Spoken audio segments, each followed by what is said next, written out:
السلام السلام السلام السلام السلام السلام السلام السلام السلام السلام. نستغفره ونؤمن به ونتوكل عليه ونعوذ بالله من شرور أنفسنا ومن سيئات أعمالنا من يهده الله فلا مضل له ومن يضلله فلا هادي له ونشهد أن لا إله إلا الله وحده لا شريك له ونشهد أن سيدنا وسندنا وحبيبنا ومولانا محمدا عبده ورسوله. أما بعد فقد قال الله تبارك وتعالى: أعوذ بالله من الشيطان الرجيم، بسم الله الرحمن الرحيم. يا أيها الناس اتقوا ربكم الذي خلقكم من نفس واحدة وخلق منها زوجها وبث منهما رجالا كثيرا ونساء واتقوا الله الذي تساءلون به والأرحام إن الله كان عليكم رقيبا. وقال النبي صلى الله عليه وسلم: المسلم من سلم المسلمون من لسانه ويده، أو كما قال عليه الصلاة والسلام.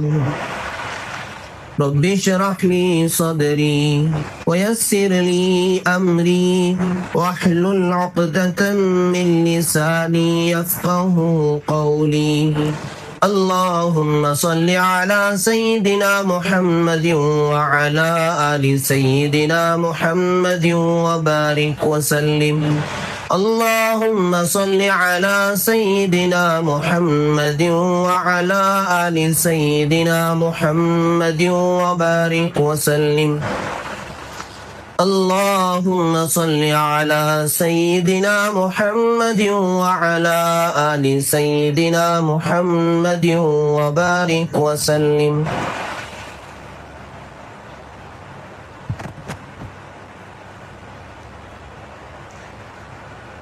بزرگان محترم،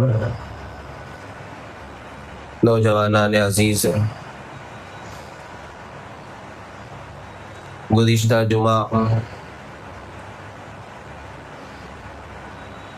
یہ بات عرض کی گئی تھی کہ اللہ تبارک و تعالی نے انسان کو جو مقام اور مرتبہ عطا کیا ہے اس کی وجہ سے اس کا احترام کرنا ہر ایک انسان پر لازم ہے، ضروری ہے۔ سارے انسان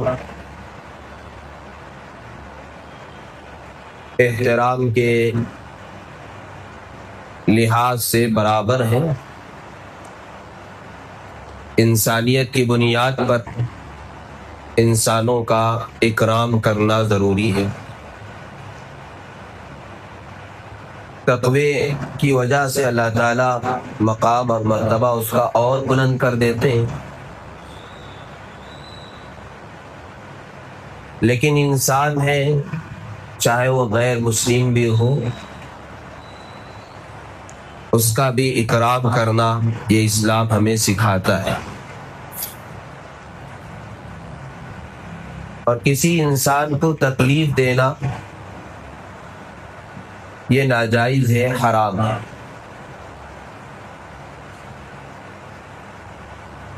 اللہ کے نبی صلی اللہ علیہ وسلم نے مسلمان کی تعریف کی کہ مسلمان کس کو کہتے ہیں۔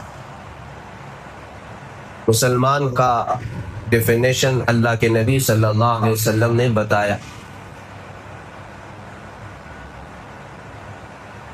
کہ المسلم من سلم المسلمون من لسانہ ویدہ، مسلمان اس کو کہتے ہیں جس کی زبان اور جس کے ہاتھوں سے دوسرے لوگ محفوظ رہے. یعنی اگر کسی مسلمان کی زبان سے اور اس کے ہاتھوں سے کسی کو بھی تکلیف نہ پہنچے تو وہ حقیقت میں مسلمان ہے. اب اگر اس کا الٹا لیں کہ جس مسلمان کی زبان سے اور جس مسلمان کے ہاتھوں سے دوسرے لوگوں کو تکلیف پہنچتی ہے تو وہ مسلمان کہلانے کے قابل نہیں ہے.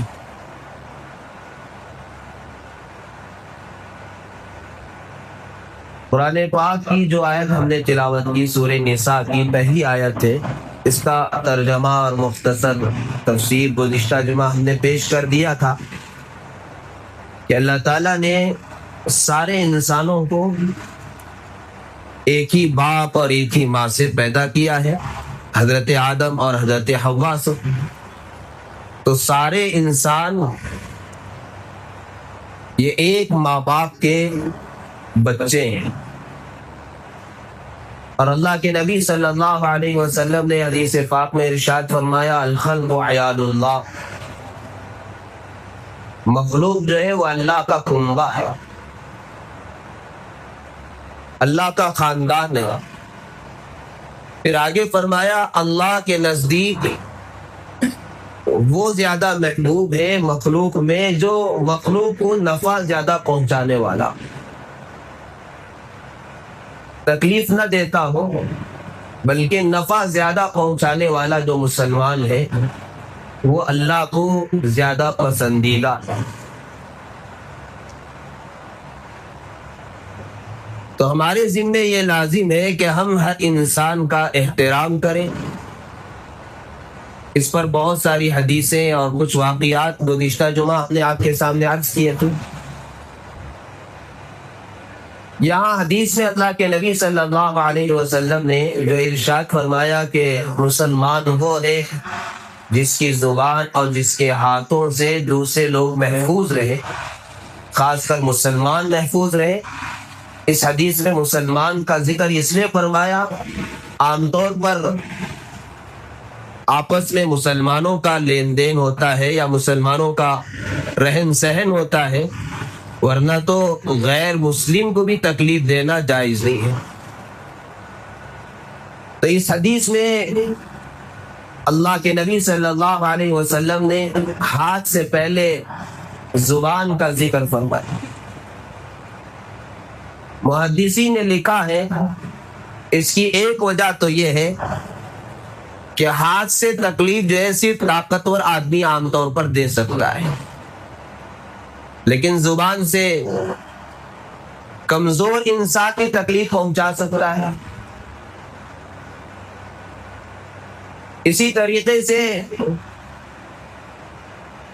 زبان سے انسان جو ہے زندوں کو کیا مردوں کو بھی تکلیف پہنچانے کی کوشش کرتا ہے، یعنی مردوں کی بھی غیبت کرتا ہے، مردوں کو بھی برا بھلا کہتا ہے.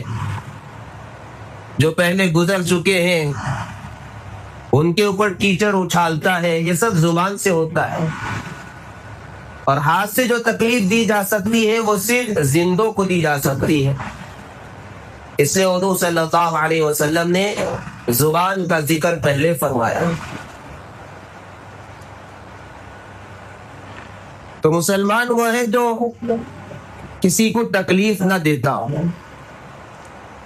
ہم یہ سمجھتے ہیں کہ مسلمان وہ ہے جو کلمہ پڑھ لے،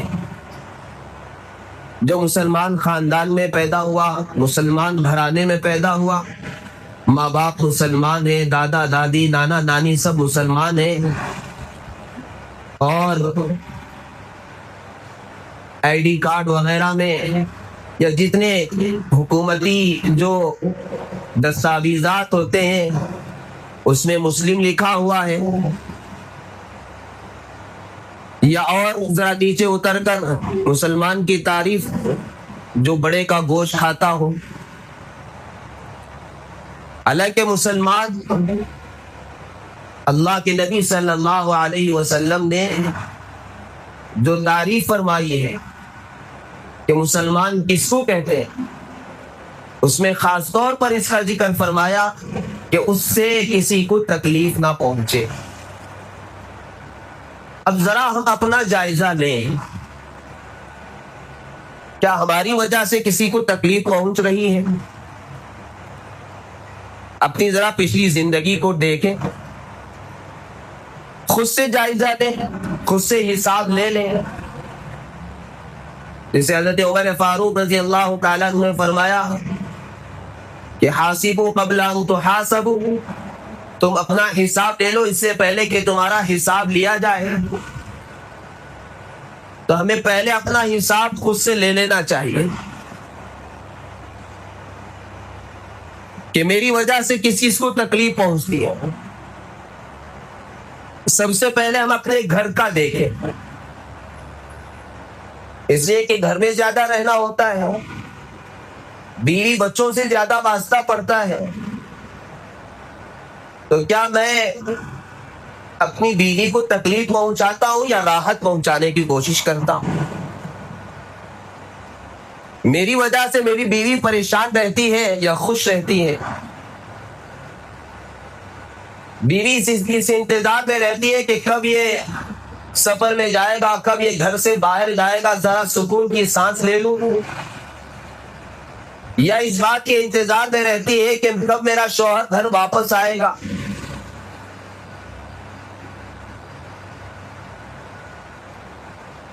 بچوں کے ساتھ ہمارا معاملہ کیا ہے؟ ہم بچوں کے ساتھ کیسے پیش آتے ہیں؟ ہاتھ سے کیسے تکلیف پہنچاتے ہیں، زبان سے کیسی تکلیف پہنچاتے ہیں؟ بچوں کی بھی عزت نفس کا ہمیں خیال رکھنا ہے، ان کی عزت نفس کو بھی مجروح نہیں کرنا ہے۔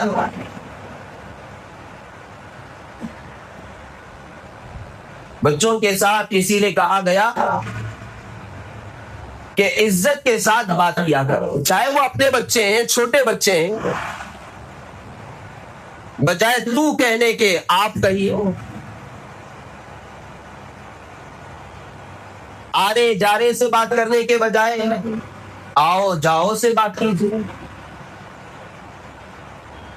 اپنے بچوں کو بھی ہم عزت دیں گے۔ اگر بچوں کو عزت نہیں دی جاتی ہے، جس گھرانے میں بچوں کی عزت نفس کا خیال نہیں رکھا جاتا ہے، بار بار تانے دیے جاتے ہیں اور بار بار ان کو گالیاں دی جاتی ہیں اور ان کے دل کو ٹھیس پہنچایا جاتا ہے، وہ بچے آگے چل کر ویسی ترقی نہیں کر پاتے جیسے کرنا چاہیے، اس لیے کہ ان کے دلوں کو بہت اس سے تکلیف پہنچی ہوئی ہوتی ہے، تو وہ سوچ نہیں سکتے بڑا، وہ گھر کے اندر ہی ایک جنگ کے ماحول میں ہوتے ہیں۔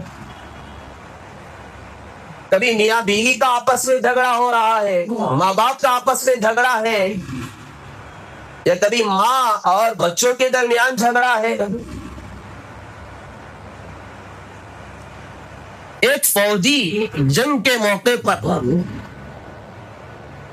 اس کا جو دل دماغ جس کیفیت میں ہوتا ہے، اگر وہ کیفیت بچے کی بھی اپنے گھر میں ہو تو اس کی ترقی نہیں ہو پائے گی، اس کے اوپر گویا ہم نے ایک طرح کا ظلم کر رکھا ہے۔ اس لیے بچوں کے ساتھ بھی عزت کے ساتھ ہمیں پیش آنا چاہیے، چاہے وہ اپنے بچے ہوں یا دوسروں کے بچے ہوں، سب کو ہم عزت دینے والے بنے۔ اللہ کے نبی صلی اللہ علیہ وسلم کی زندگی ہم سب کے لیے نمونہ ہے۔ صحابہ فرماتے ہیں جب ہم چھوٹے تھے تو کبھی حضور صلی اللہ علیہ وسلم کو سلام کرنے کا موقع ہی نہیں ملتا تھا، اس لیے کہ اس سے پہلے حضور صلی اللہ علیہ وسلم خود سلام کر دیا کرتے تھے۔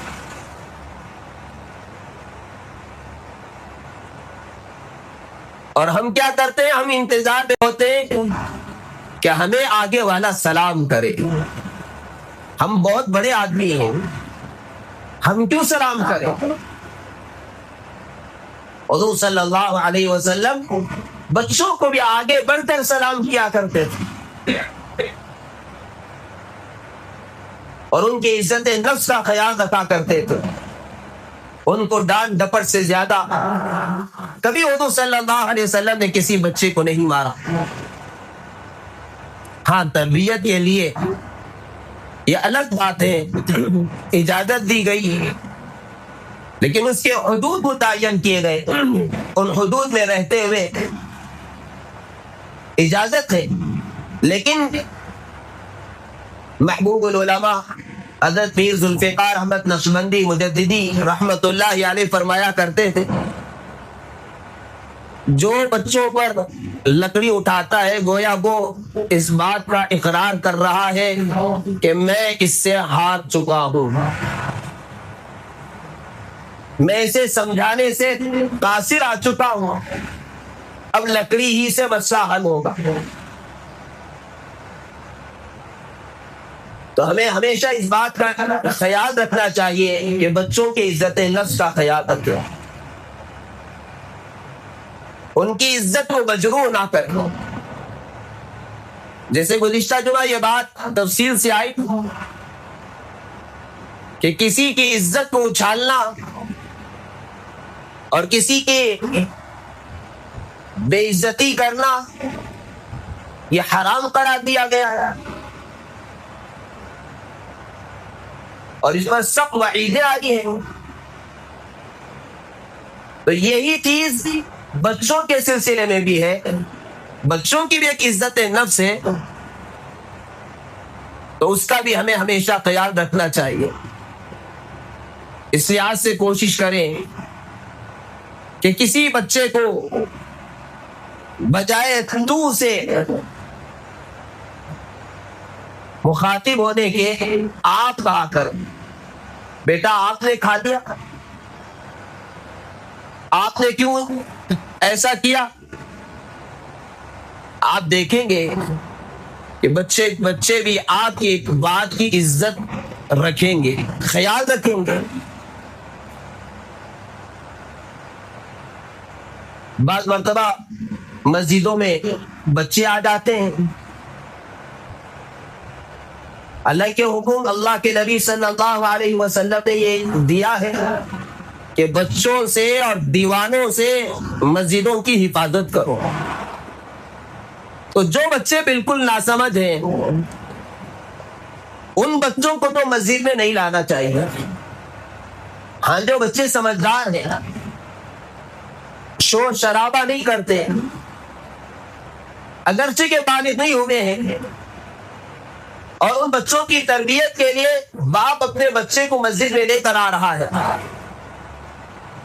تو اس کے لیے یہ حکم ہے کہ وہ ایک کنارے پر بچوں کو کھڑا کرے اور خود بھی وہیں کھڑا ہو جائے تو بہت بہتر.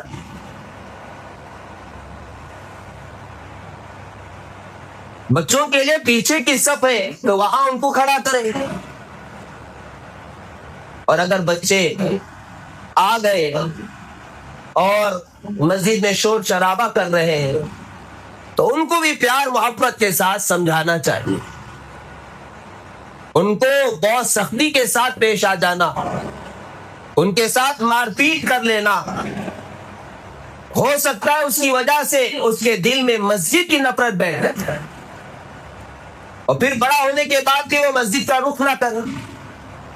کبھی مسجد میں جائیں گے تو لوگ مارتے ہیں, میں کیوں جاؤں, مسجد سے نفرت ہو جائے اور مسجد سے دور ہو جائے اور اس کا ذریعہ آپ بن جائے تو پھر سوچئے آپ کے لیے وہ وبات کا ذریعہ بن جائے گا. تو پیار محبت کے ساتھ بچوں کو سمجھا کر کنارے پر کرے گا. تو زبان سے اور ہاتھ سے مسلمان کسی کو تکلیف نہ پہنچائے اس کو مسلمان کہا جاتا ہے, وہ حقیقت میں مسلمان ہے.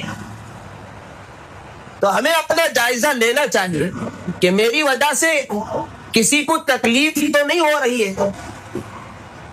ہم نے کہا سب سے پہلے اپنے گھر کا جائزہ لیں, پھر اس کے بعد اپنے پڑوسیوں کا جائزہ لیں کہ میری وجہ سے کسی پڑوسی کو تو تکلیف نہیں پہنچ رہی ہے. میں گاڑی ایسی جگہ لا کر کھڑا کر دیتا ہوں جس کی وجہ سے میرے پڑوسی کو تکلیف ہوتی ہے، یا کچرا اٹھا کر ڈال دیتا ہوں جس کی وجہ سے میرے پڑوسی کو تکلیف ہوتی ہے. اس معاملے میں تو اللہ ہی ہم سب کو معاف فرمائے اور ہدایت سے اللہ تعالیٰ مالا مال فرمائے. بہت بے پرواہ ہے. پڑوسیوں کو تکلیف دینے کے سلسلے میں بڑی سخت وعیدیں آئی ہیں. اللہ کے نبی صلی اللہ علیہ وسلم نے ایک حدیث سے ارشاد فرمایا کہ وہ مومن نہیں ہو سکتا جو اپنے پڑوسی کو تکلیف پہنچائے. ایک مرتبہ حضور اکرم صلی اللہ علیہ وسلم سفر میں نکل رہے ہیں. حضور صلی اللہ علیہ وسلم نے اعلان فرما دیا کہ ہمارے ساتھ سفر میں وہ آدمی نہ آئے جس نے اپنے پڑوسی کو تکلیف پہنچائی. ایک صحابی آئے اور انہوں نے کہا اللہ کے نبی صلی اللہ علیہ وسلم آج صبح ایسا ہوا کہ میں نے پڑوسی کے دیوار کے پاس پیشاب کر دیا. حضور صلی اللہ علیہ وسلم نے فرمایا پھر تو تم ہمارے ساتھ سفر میں نہیں آ سکتے. حضرت پیر صاحب نے بڑی اچھی بات لکھی ہے کہ جو پڑوسی کو تکلیف پہنچائے حضور صلی اللہ علیہ وسلم اس کو اپنے ساتھ سفر میں لے کر نہیں جا رہے. جو دوسروں کے دلوں کو دکھائیں گے کیا ان کو حضور صلی اللہ علیہ وسلم اپنے ساتھ جنت پہ لے کر جائیں گے؟ ہم نے بات کئی مرتبہ عرض کی ہے اس لیے کہ بارہا دیکھنے کا موقع ملتا ہے، خاص طور فجر کی نماز کو آتے ہوئے بہت سارے مصلی ہمارے مسجد کے بھی مصلی ہیں کہ جہاں کچرا ڈالنا نہیں ہے وہاں کچرا ڈال کر آ جاتے ہیں. فجر کی نماز کو اٹھ کر آ رہے ہیں، کوئی نہیں دیکھ رہا ہے، اللہ کے گھر کو آ رہے ہیں، اللہ کی عبادت کے لیے آ رہے ہیں، دوسروں کو تکلیف پہنچا کر کسی کی دکان کے سامنے ڈال دیا، کسی کے گھر کے سامنے ڈال دیا. آپ دیکھیں حضرت فاطمہ گلی میں صبح میں کیا حال رہتا ہے. رات ایک منظر ہوتا ہے اور صبح میں دوسرا منظر ہوتا ہے، کچرے سے بھرا ہو.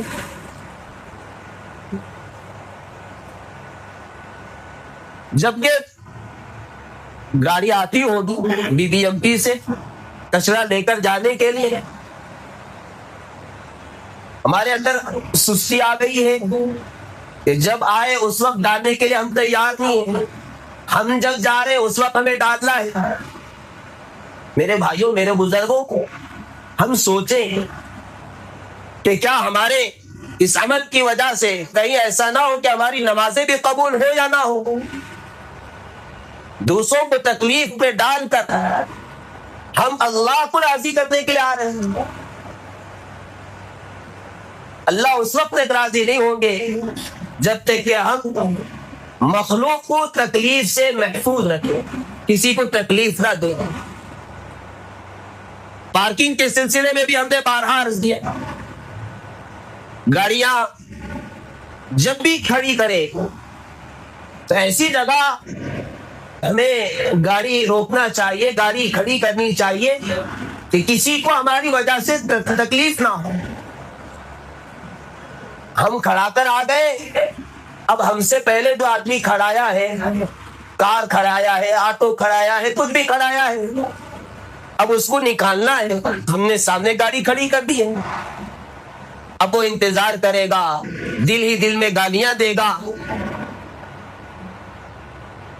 اب اس کو آپ نے تکلیف دی ہے، یہ مسلمان نہیں ہو سکتا.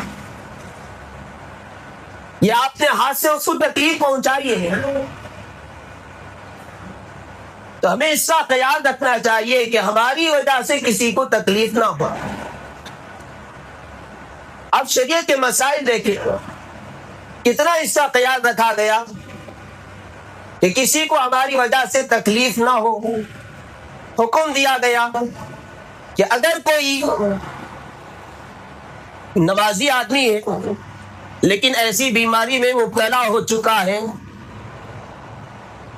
کہ جس بیماری کی وجہ سے وہ مسجد کو آئے گا تو دوسروں کو تکلیف ہوگی. مثال کے طور پر پیٹ اس کا ہمیشہ خراب رہتا ہے, اس کو جب ڈکار آتی ہے تو بہت بدبو نکلتی ہے. تو حکم یہ دیا گیا, یا کوئی اور بیماری ہے, پیپ نکل رہا ہے, بدن سے خون نکل رہا ہے, حکم یہ ہے کہ وہ مسجد میں نہ آئے, اپنے گھر میں نماز پڑھ لے, اس کو مسجد میں آ کر پڑھنے کا ثواب مل جائے گا. اب اگر اس نے آ کر مسجد ہی میں نماز پڑھی اور دوسروں کو تکلیف پہنچائی تو پھر بجائے ثواب کے الٹا گناہ اس کو ہو رہا ہے.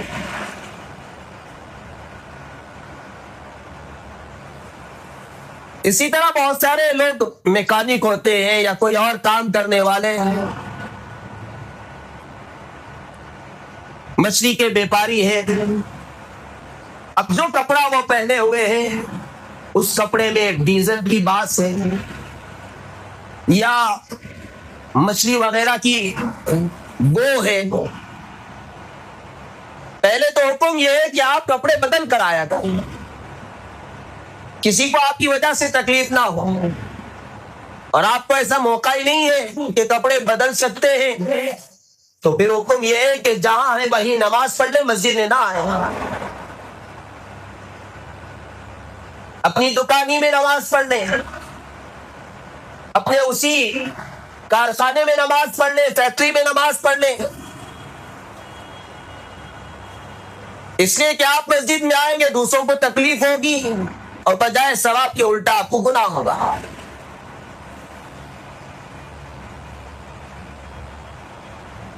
ایک حدیث میں اللہ کے نبی صلی اللہ علیہ وسلم نے ارشاد فرمایا ہے, آپ جانتے ہیں پہلی صف میں نماز پڑھنے کا بہت اونچا اجر و ثواب ہے. حضور صلی اللہ علیہ وسلم نے ایک حدیث میں ارشاد فرمایا, اگر پہلی صف میں نماز پڑھنے کا جو ثواب ہے وہ ثواب معلوم ہو جائے تو لوگ قرہ اندازی کریں گے, یعنی قرہ ڈالنا پڑے گا کہ بھئی جس کا قرہ اٹھ جائے اس کو اجازت دی جائے, ایسے لوگ آگے بڑھیں گے.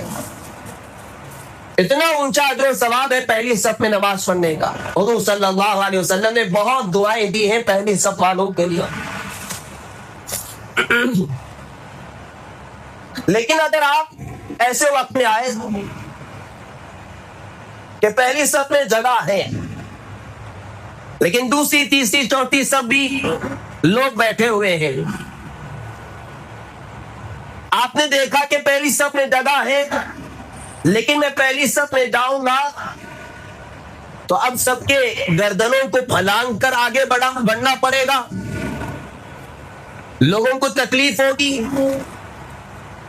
آپ نے یہ سوچ کر اسی جگہ بیٹھ گئے, چوتھی پانچویں صف میں, دوسری تیسری صف میں بیٹھ گئے, پہلی صف میں آگے نہیں آ رہے کہ میری وجہ سے کسی کو تکلیف نہ ہو. حضور اکرم صلی اللہ علیہ وسلم نے ارشاد فرمایا, اللہ تعالیٰ اس کو پہلی صف میں نماز پڑھنے سے بھی زیادہ ثواب عطا فرمائے گا.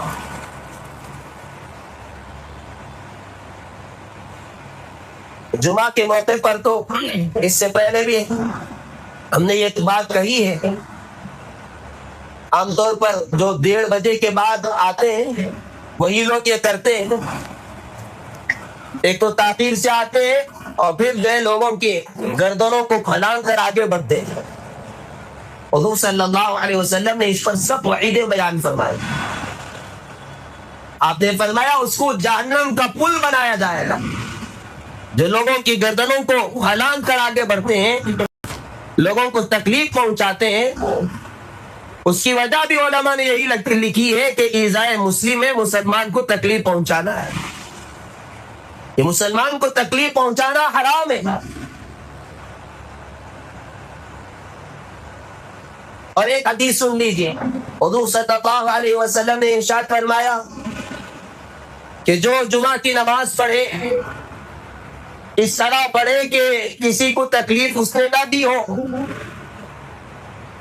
سپوں کو پھلانگتے ہوئے، لوگوں کی گردنوں کو پھلانگتے ہوئے آگے نہ بڑھا ہو، جہاں جگہ ملی وہیں بیٹھ گیا، جمعہ کی نماز پڑھی تو اس کو اگلے پچھلے جمعہ سے لے کر اس جمعہ تک جتنے گناہ ہوئے اللہ سب کو معاف کر۔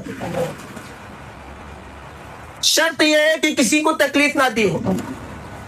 اگر اس نے کسی کو تکلیف دے دی تو پھر یہ جو اجر و ثواب ہے وہ ثواب اس کو نہیں ملے گا۔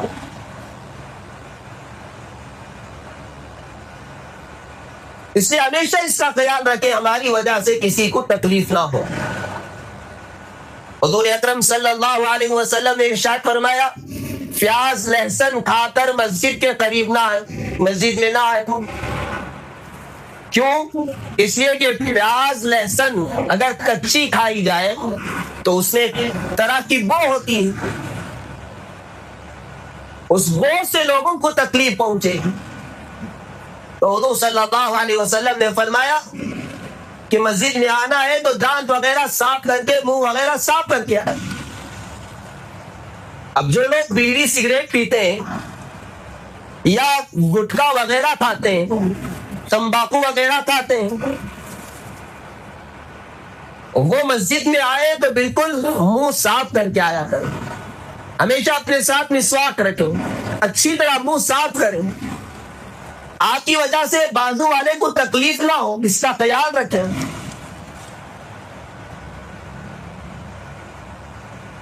اسی طرح یہاں تک خیال کیا گیا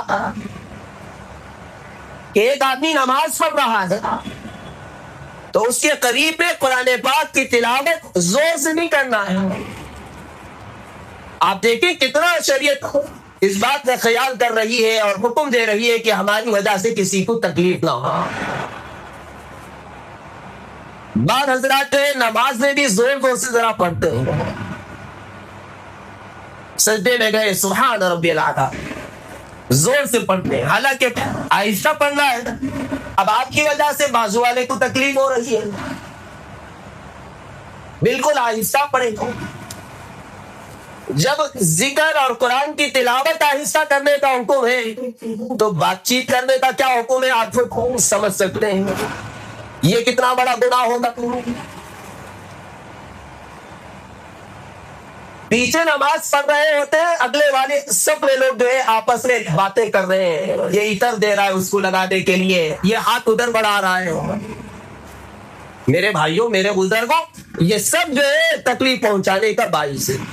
بالکل خاموشی کے ساتھ بیٹھنا چاہیے۔ ہاں پیچھے کوئی نماز نہیں پڑھ رہا ہے، آپ بازو والے کو عطر دے رہے ہیں، کوئی حرج نہیں ہے، لیکن جب پیچھے ایک آدمی نماز پڑھ رہا ہے، اب جو ہے اس کو عطر دیا، اس کو خیر خیریت معلوم کر رہے ہیں، آپ کبھی پیچھے کھڑ کر دیکھیں ڈسٹرب ہوتا نہیں ہوتا۔ یہ ان ساری چیزوں کو ہم ہلکا لیتے، معمولی سمجھ جاتے ہیں، حالانکہ اس کی وجہ سے ہمارا اجر ضائع ہوتا رہتا ہے، ہمارے نامہ اعمال میں گناہ لکھے جاتے رہتے ہیں۔ مسجد میں بیٹھ کر کے ہم گناہ کر رہے ہیں اور ہم اس کو گناہ نہیں سمجھ رہے ہیں۔ موبائل فون کے سلسلے میں تو بارہا کہا جاتا ہے کہ مسجد میں اگر موبائل رنگ ہو رہا ہے تو فوراً ایک ہاتھ ڈال کر اس کو بند کرے۔ آپ اس خیال میں نہ کرے ہو کہ میری نماز ٹوٹ نہ جائے، شیطان یہی خیال ڈالتا ہے تو بہت نماز میں خشوع و خضوع کے ساتھ پڑھنے والا ہے، کہاں ہاتھ ڈالے گا، نماز ٹوٹ جائے گی۔ اس طرح کے خیالات ڈال کر پوری مسجد کے نمازیوں کے نماز میں خلل ڈالنے کا اس کو ذریعہ بنا لیتا ہے۔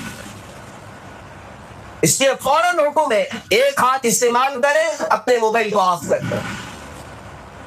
ہو جاتا ہے کبھی کبھی جو ہے سائلنٹ کرنا بھول گئے، آف کرنا بھول گئے، انسان ہے، انسان سے خطا بھول یہ انسان کی فطرت میں اللہ نے رکھا ہے، لیکن اب آف نہ کرنا، اس کو بچتے رہنے دے دینا، یہ دوسرا اب گناہ شروع ہو جاتا ہے۔ میرے بھائیوں میرے بزرگوں، اللہ کے نبی صلی اللہ علیہ وسلم نے ان ساری چیزوں کی ہمیں تعلیم دی ہے۔ آپ کتنا خیال فرمایا کرتے تھے کہ کسی کو تکلیف نہ پہنچے، اس کا کتنا خیال کرتے تھے۔ حضرت عائشہ رضی اللہ تعالیٰ عنہا فرماتی ہیں کہ حضور صلی اللہ علیہ وسلم کو میں نے دیکھا، تہجد کے وقت میں آپ بیدار ہوئے، بالکل آہستہ سے بستر سے اٹھ کر چلنے لگے، اور آپ نے نالین شریفین کو بھی نہیں پہنا۔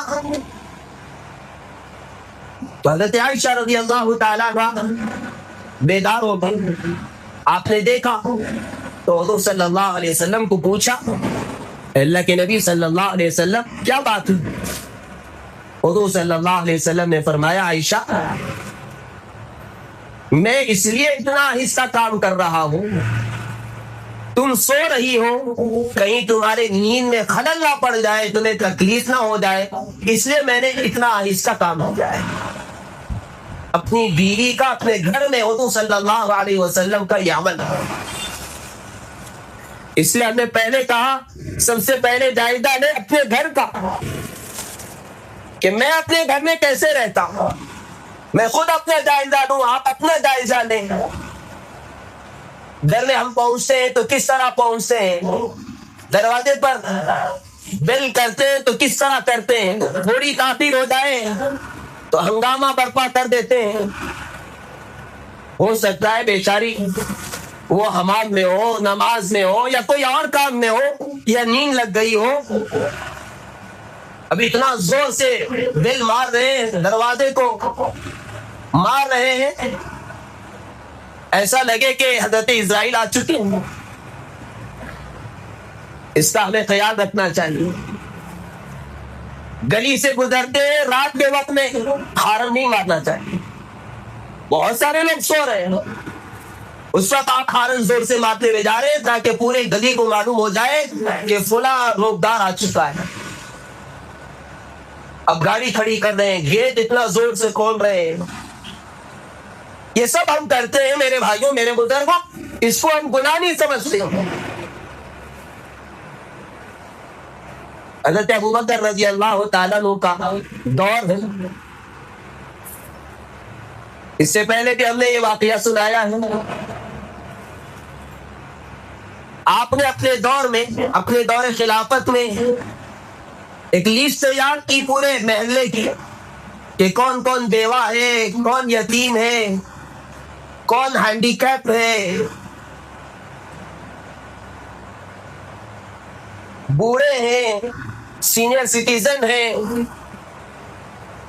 پھر اس کے بعد ان کا کام، ان کے گھر میں کیا خدمت ہونی ہے وہ، پھر اس کے بعد کون کون یہ کام کریں گے، خدمت کریں گے، ان کے نام لکھا دیے۔ حضرت عمر فاروق رضی اللہ تعالیٰ عنہ فرماتے ہیں کہ ایک مرتبہ میں نے دیکھا اس لیسٹ میں ایک بوڑھی کا نام لکھا ہوا ہے، لیکن آگے کے خانے میں جہاں خدمت کرنے والے کا نام ہونا چاہیے وہ خالی ہے۔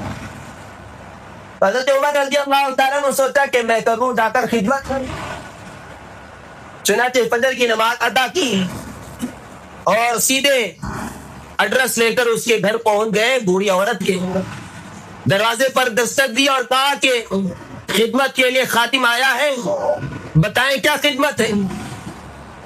اندر سے بوڑھی عورت نے کہا کہ جو خدمت کرنے والا تھا وہ آ کر خدمت کر کے چلا گیا، اپنا جو کام تھا وہ کام کر کے چلا گیا ہے۔ حضرت عمر رضی اللہ تعالیٰ عنہ نے پوچھا کہ اس کا نام کیا ہے، تو بوڑھی عورت نے کہا نہ اس نے کبھی نام بتایا اور نہ میں نے کبھی اس سے اپنا اس کا نام پوچھا۔ پھر پوچھا وہ کیسا ہے، دبلا ہے، پتلا ہے، اونچا ہے، اس کا قد کیسا ہے، تاکہ میں پہچانوں کون ہے وہ، جس کا نام بھی نہیں لکھا ہوا ہے، بڑے اخلاص کے ساتھ آ کر کام کر رہا ہے۔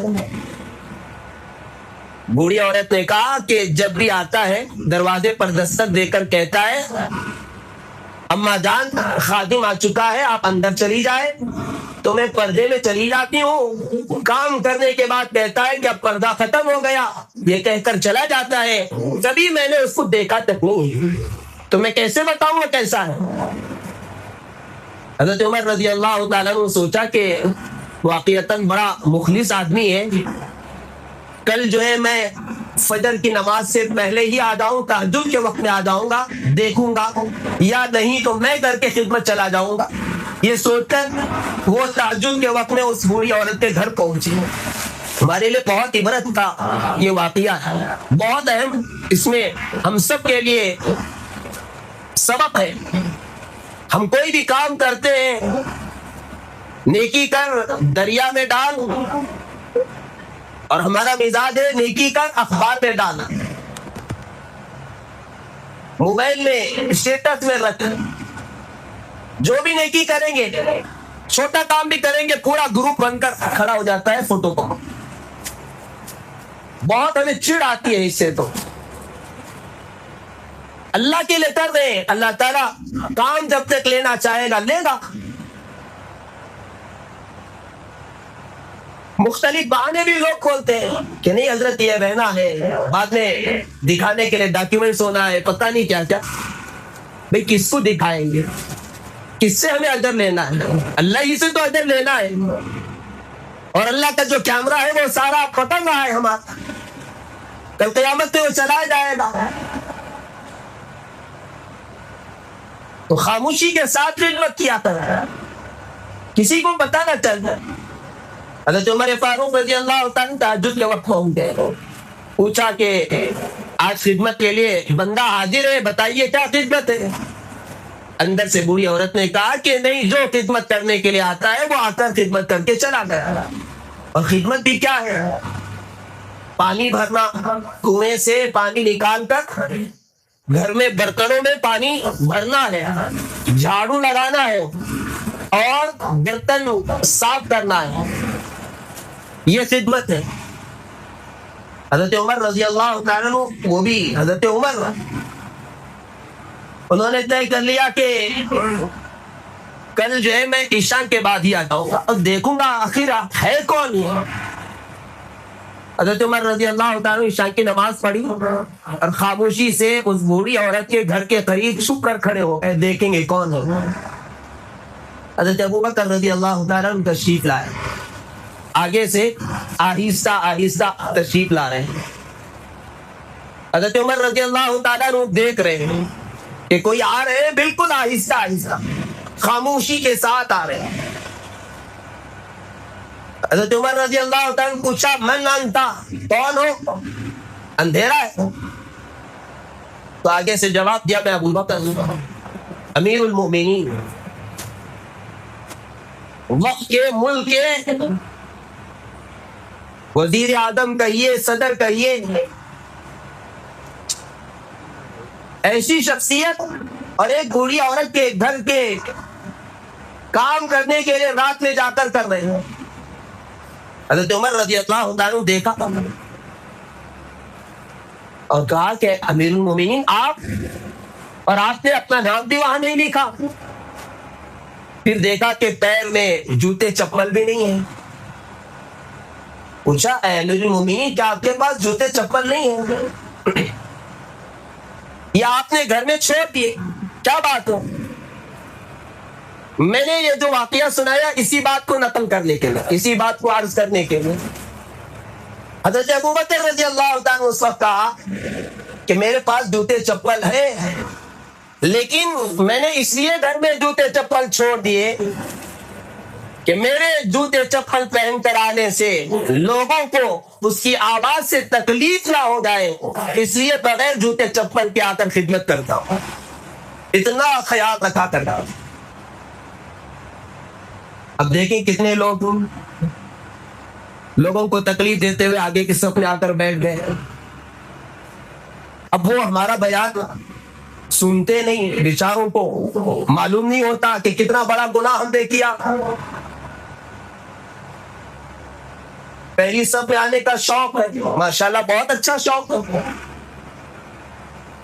جو حضرات آئے میں خاص کر ان سے کہنا چاہتا ہوں، اور کوئی آپ کی عزت نکالنے کے لیے نہیں ہے، بلکہ آپ کو اجر و ثواب سے محروم نہ ہو جائے اس لیے کہہ رہا ہوں. پھر جمعہ کی نماز پڑھنے سے اللہ تعالیٰ یہ ثواب دیتے ہیں کہ پچھلے جمعہ سے اس جمعہ تک جتنے گناہ ہوئے سب معاف کر دیتے ہیں. لیکن جو لوگوں کو تکلیف پہنچا کر گردنوں کو پھلانگتے ہوئے آگے آتے ہیں ان کو یہ ثواب نہیں ملتا. اس لیے جتنے حضرات آئے اس کو نوٹ کر لیں، آئندہ نہ آئے. حضور صلی اللہ علیہ وسلم نے دیکھا جمعہ کا خطبہ دے رہے ایک صاحب آئے، حضور نے فرمایا بیٹھ جاؤ، اجلس، وہیں بیٹھ جاؤ. اب ہمیں کہنے کی تو ہمت نہیں ہوتی اس لیے کہ کہیں، لیکن اس بات کا پل بنائیں گے. کتنی سخت وعید ہے. اور اگر آپ جہاں جگہ ملے وہاں بیٹھ گئے تو آپ کو جمعہ سے جمعہ تک جتنے گناہ ہوئے وہ سب معاف ہو جائیں گے، سب اجر و ثواب آپ کو ملے گا. اور پہلی صف میں آنے کا شوق ہے، جلدی آیا کریں. آپ اپنے شوق کو اور اس عبادت کے ثواب کو حاصل کریں، لیکن پہلے آیا کریں، بعد میں آ کر لوگوں کو تکلیف نہ پہنچائیں. تو میرے بھائیوں، میرے بزرگوں، حضرات صحابہ اکرام نے بھی اس کا ہمیشہ خیال رکھا کہ میری وجہ سے کسی کو تکلیف نہ ہو. آپ صلی اللہ علیہ وسلم نے فرمایا من غش فلیس منا، جو ملاوٹ کرے وہ ہم میں سے نہیں ہے. یعنی جو کوئی چیز بیچ رہا ہے اس نے ملاوٹ کر دیا، دودھ بیچ رہا ہے پانی ملا دیا، گوشت بیچ رہا ہے اس میں جان بوجھ کر چربی ہڈی وغیرہ زیادہ ملا دیا، یا کوئی اور چیز بیچ رہا ہے اس نے ملاوٹ اس نے کر دی. حضور صلی اللہ علیہ وسلم فرما رہے فلیس منا، وہ ہم میں سے نہیں. اس لیے کہ اس نے دھوکہ دیا اور ایک آدمی کو تکلیف پہنچائے. جب وہ گھر جا کر دیکھے گا تو یقیناً اس کے دل کو تکلیف ہوگی، میں تو دھوکہ کھا گیا. ایذائے مسلم یعنی مسلمان کو تکلیف پہنچانا حرام ہے، بلکہ کسی بھی انسان کو تکلیف پہنچانا حرام ہے. اس کا ہمیشہ ہم خیال رکھیں، ہماری وجہ سے کسی کو بھی تکلیف نہ ہو. اور آج پکا ارادہ کر کے اٹھے کہ ہم جو ہے ایسے جیئیں گے کہ ہماری وجہ سے کسی کو تکلیف نہ ہو. کریں گے انشاءاللہ. اللہ مجھے بھی توفیق عطا فرمائے، آپ کو بھی توفیق عطا فرمائے. اس کا ہمیشہ ہمیں خیال رکھنے کے اللہ تعالیٰ توفیق عطا فرمائے. اب جن جن کو تکلیف پہنچا دی ہے اب اس کے لیے کیا کرنا ہے، کیا کفارہ ہے؟ تو ایک تو حکم یہ ہے کہ ان سے معافی مانگو، جن کی غیبت کی، جن کو گالی دے دیا، جن کے دل کو ٹھیس پہنچایا. آج موقع ہے معافی مانگ لے. بہت آسان اور سستا سودا سمجھے اس کو. معافی مانگنے میں پیچھے نہ ہٹے کہ میں بڑا آدمی کیسے اس سے معافی مانگوں. اللہ کے بعد سب سے اونچا مقام اور مرتبہ ہم سب کے آقا، اور جن کی وجہ سے اللہ نے کائنات کو بنایا، حضور اکرم صلی اللہ علیہ وسلم نے ایک مرتبہ سارے صحابہ سے کہا کہ اگر کسی کا میرے اوپر حق ہے تو مجھے معاف کر دو. حضور صلی اللہ علیہ وسلم معافی مانگ رہے ہیں. میرے بھائیوں، میرے بزرگوں، میری اور آپ کی کیا حیثیت ہے؟ اس لیے ہمارے بعض بزرگوں کی عادت تھی، جب بھی کسی سے ملاقات کرتے، بات چیت ہو جاتی، لین دین ہو جاتا، جو کچھ ہونا ہے ہونے کے بعد کہتے کہ بھائی میرے اوپر آپ کے بہت سارے حقوق تھے، میں نے وہ حقوق صحیح طریقے سے ادا نہیں کیے، اس لیے مجھے معاف کر دیں. ہر ایک سے معافی مانگ لیا کر. ہمارے اکابر نے تو اہتمام کے ساتھ، اس دور میں خط لکھنے کا دور تھا، خطوط بھیج کر سب سے معافی مانگا کرتے تھے. آج موبائل کا دور ہے، واٹس ایپ سے سب سے معافی مانگے، فون کر کر معافی مانگے، رشتہ داروں سے، اپنوں سے، غیروں سے، جن جن سے واسطہ پڑا ہے سب سے معافی مانگ لے.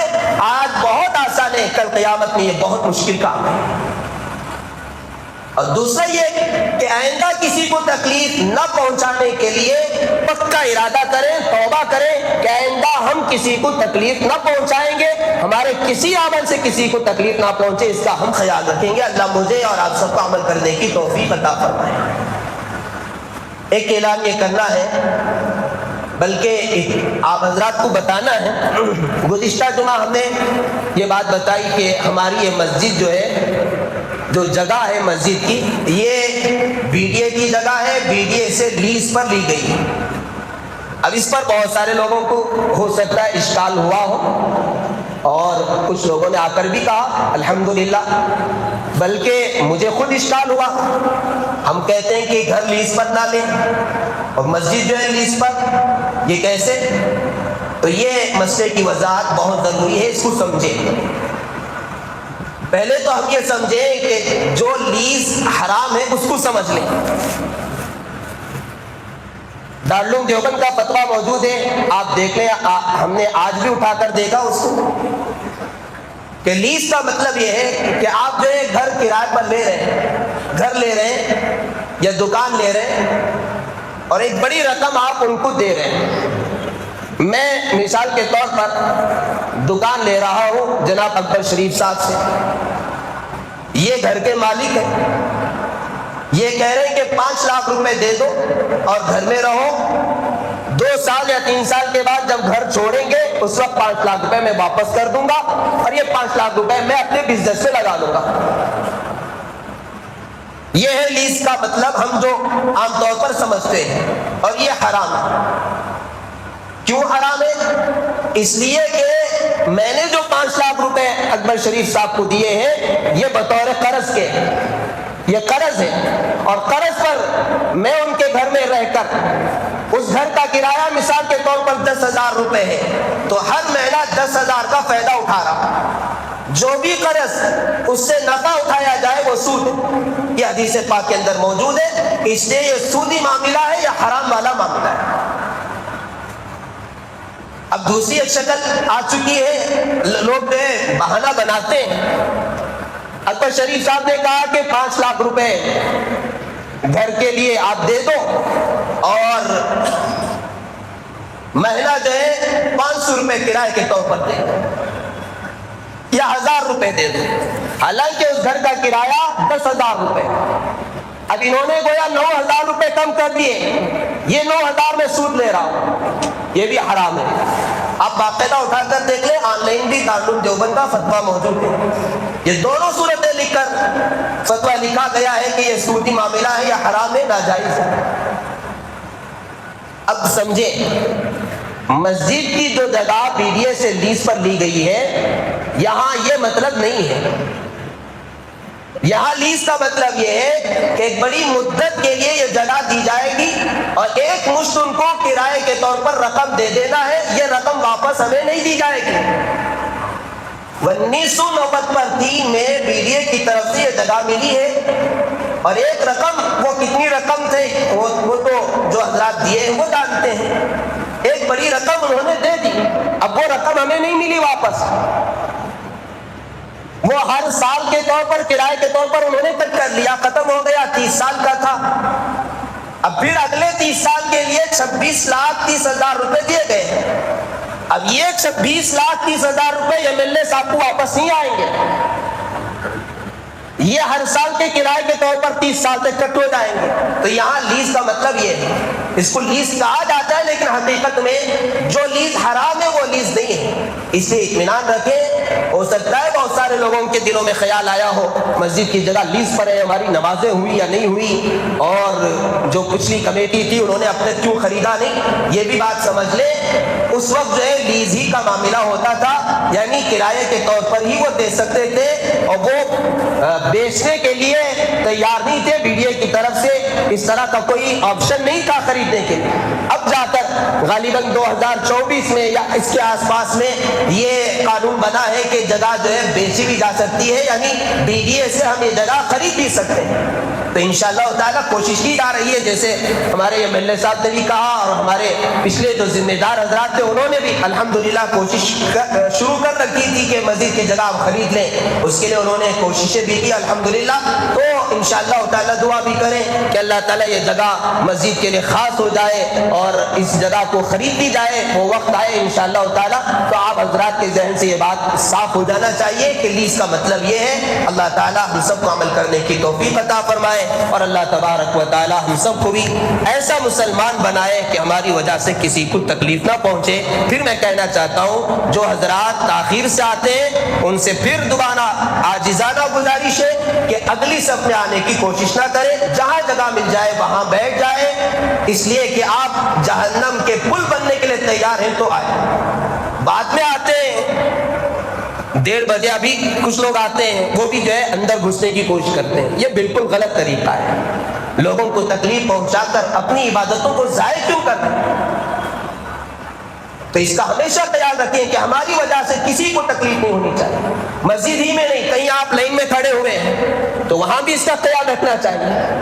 آپ جو ہے میں بڑا ہوں تو اس لیے جو ہے آگے جا کر کھڑے ہو گئے، یہ بھی ظلم ہے، یہ بھی لوگوں کو تکلیف پہنچانا ہے۔ جہاں آپ لائن میں کھڑے ہیں وہیں آپ کو کھڑا ہونا چاہیے، آگے نہیں بڑھنا چاہیے، اس کا بھی ہمیں خیال رکھنا چاہیے۔ اللہ تعالی ہم سب کو اس کا خیال رکھنے کی توفیق عطا فرمائے، اور ہماری وجہ سے اللہ تعالی کسی کو ہم تکلیف کا ذریعہ نہ بنے، اور ہم سچے پکے مسلمان بنے، ہماری زبان اور ہمارے ہاتھوں سے کسی کو بھی تکلیف نہ پہنچے، ایسے مسلمان اللہ تعالی ہم سب کو بنائے۔ وآخر دعوانا الحمد للہ رب العالمین۔